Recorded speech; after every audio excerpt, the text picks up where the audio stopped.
शाम का टाइम था और बारिश भी हो रही थी, तो थोड़ा मेरा ना मन ललचा गया और बहक सा गया। तो बस मैंने आलू उबालने के लिए रख दिए थे और वो ठंडे भी हो गए थे। तो मैं आ गई थी फिर किचन में। मैंने यहाँ पर करीबन 4 आलू छील लिए हैं। इनसे हम बनाने वाले हैं कुछ मस्त सा यमी चटपटा। आहा, अच्छा तीखा तीखा, मेरे तो मुंह में ही पानी आ रहा है, साथ में गर्मा गर्म चाय। अभी तो ना मैं उबले आलू को ना इस तरीके से ग्रेट कर लूँगी, क्योंकि ना हमें आलू के चंक्स नहीं चाहिए, इसमें बिल्कुल पेस्ट जैसा चाहिए। तो बस मैंने यहाँ पर इसे ग्रेट कर लिया है। अब इसमें हमें चाहिए होगी ढेर सारी धनिया पत्ती, तो वो मैं कट कर रही हूँ। अगर आपके पास फ्रेश पार्सले लीव्स है ना, तो वो भी आप ज़रूर डालिएगा, उसका फ्लेवर तो अलग ही लेवल का आता है। मेरे पास तो नहीं है। आलू में हम डाल देते हैं धनिया पत्ती, साथ में डालेंगे ऑरिगेनो 1 चम्मच, 1 चम्मच पार्सले, और चटपटापन के लिए इसमें हम डालेंगे 1 चम्मच पेरी पेरी मसाला, तीखापन को और बढ़ाने के लिए 1 चम्मच लाल मिर्च पाउडर और थोड़ा सा नमक। साथ में इसमें ना मैं थोड़ा सा कॉर्नफ्लावर डाल रही हूँ। अब ये जो कॉर्नफ्लावर वाला है ना, इसके जगह आप अपने ऑल्टरनेटिव्स यूज़ कर सकते हैं। मैंने आज सोचा चलो कॉर्नफ्लावर यूज़ कर लेते हैं, 3 चम्मच ही यूज़ करना है। और साथ में मैं यहाँ पर डाल रही हूँ चीज़। मेरे पास आज घर में चीज़ स्लाइस ही थी और मेरे पास कोई वो क्यूब्स नहीं थे। अगर क्यूब्स है तो अच्छी बात है, आप उसे ग्रेट करके यूज़ कर सकते हैं, पर कोई नहीं, चीज़ी फ्लेवर चाहिए हमें, तो मैंने यहाँ पर स्लाइस यूज़ कर लिए हैं 2। अब सारी ही चीज़ों को हमें अच्छी तरीके से मिक्स कर लेना है। इसका ना एक डो जैसा फॉर्म हो जाना चाहिए, और आप देखेंगे कितना चिपचिपा डो है। अगर आप थोड़े ना फसी टाइप है ना, तो आपको बड़ा ही इरिटेशन होने वाला है इस टाइम लिटरली। लेकिन कोई नहीं, हाथ में थोड़ा सा तेल लगाएंगे और उसके बाद ना ये जो डो है ना, उसमें से छोटी छोटी बॉल्स हम तोड़ लेंगे इस तरीके से, और इसे आप रखते जाइए। अब मैंने कुछ तो बॉल्स तोड़ ली, लेकिन फिर मैंने सोचा क्यों डबल मेहनत करूं, तो सबसे पहले दूसरा काम कर लेती हूँ, उसके बाद हम ये काम को कंटिन्यू करेंगे। तो मैंने क्या किया, ब्रेड का पैकेट उठा लिया।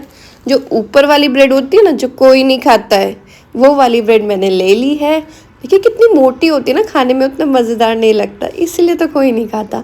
आप क्या सब खाते हैं क्या? खैर मैं तो खा लेती हूँ, लेकिन हमारे यहाँ बाकी सब नाटक करते हैं। तो मैंने एक ब्रेड ले ली है, उसे मैं ग्राइंडिंग जार में इस तरीके से डाल रही हूँ, और इसके नाम है ब्रेड क्रम्स बना लेना है। खैर ब्रेड क्रम्स अगर आप स्टेल ब्रेड का बनाएंगे ना, तो और अच्छे बनते हैं, क्योंकि महीन हो जाता है। लेकिन ये थोड़ा फ्रेश ब्रेड का पैकेट था, तो मैंने सोचा चलो कोई नहीं, कुछ नहीं से कुछ सही। चलिए, ये ब्रेड मैंने पीस ली है और अब इसे ट्रांसफ़र कर लेती हूँ मैं एक बाउल में। और अब जो हम ये बॉल्स बना रहे थे ना, उसे ना हम इस ब्रेड क्रम्ब से कोट कर देंगे। और जब आप कोट करेंगे, हल्का सा प्रेस करते हुए कोट कीजिएगा, फिर ये बिल्कुल भी नहीं चिपकेंगे। और जैसे हम लड्डू नहीं बनाते हैं, बिल्कुल सेम प्रोसीजर हम फॉलो करेंगे और अपने ये पोटैटो बॉम्ब्स बना लेंगे। अगर आपके पास मोज़रेला चीज़ है तो वो भी आप अंदर थोड़ा सा फिल कर सकते हैं, स्टफ़ कर सकते हैं, बड़ा ही टेस्टी लगता है। अब चलिए, बॉल्स तो मैंने बना ली हैं। अब इसे या तो आप डीप फ्राई कर सकते हैं। मैंने सोचा चलो यार, डीप फ्राई नहीं करते, वैसे भी आलू खा रहे हैं, तो थोड़ा सा गिल्ट कम करने के लिए यहाँ पर मैं एयर फ्रायर का यूज़ कर रही हूँ।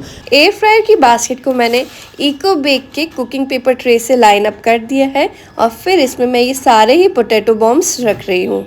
आप चाहें तो लाइन अप को स्किप कर सकते हैं, क्योंकि ये नॉन स्टिक कोटिंग होती है, पर कर देंगे तो आपका एयर फ्रायर भी गंदा नहीं होगा। अब बस एयर फ्रायर में 200 डिग्री सेंटीग्रेड में इसे हमें 10 to 15 मिनट्स के लिए बेक कर लेना है। और मुझे ना सब्र तो बिल्कुल भी नहीं हो रहा था, वो आप देख सकते हैं। मैं, और अच्छा भी लग रहा था उसे डेवलप होते हुए देखना। आप कोई भी चीज़ बनाते हैं ना, तो उसका जो डेवलपमेंट प्रोसीजर होता है, उससे आप अगर देखते हैं ना, तो आपको बहुत अच्छा लगता है। चलिए, जब तक हमारे पोटैटो बॉम्ब्स का भी बनने में टाइम था, तब तक यहाँ पर ना मैंने चाय भी बनने के लिए रख दी है, और चाय में खौल भी आ गई है। और यहाँ पर हमारे एयर फ्रायर की घंटी बज गई थी, तो हमारे जो पोटैटो बॉम्ब्स है वो भी बन गए हैं। इसे मैंने निकाल लिया है एक बाउल में। ऊपर से हम इसे थोड़ा सा सुंदरता देंगे, गार्निशिंग करेंगे, तो बस सॉस डाल दिए, थोड़ी सी मेयोनीज डाली। I know mayonnaise is not healthy, but थोड़ा सा डेकोरेशन के लिए यूज़ किया। थोड़ी सी ऊपर से ना बारीक कट की हुई धनिया पत्ती डाल दी है, और साथ में ही छान लेंगे हम हमारी चाय, और ये हमारा शाम का नाश्ता बिल्कुल तैयार है। अब बस एंजॉय करूँगी फैमिली के साथ में। रियांश का होमवर्क चल रहा है तो आशीष रियांश को होमवर्क ही करा रहे हैं। थोड़ा सा स्टडी टाइम भी ज़रूरी है। और ठंड के दिन है ना, 6:30-7 पर तो ऐसा अंधेरा हो जाता है जैसे कि रात के 11 बज रहे हों।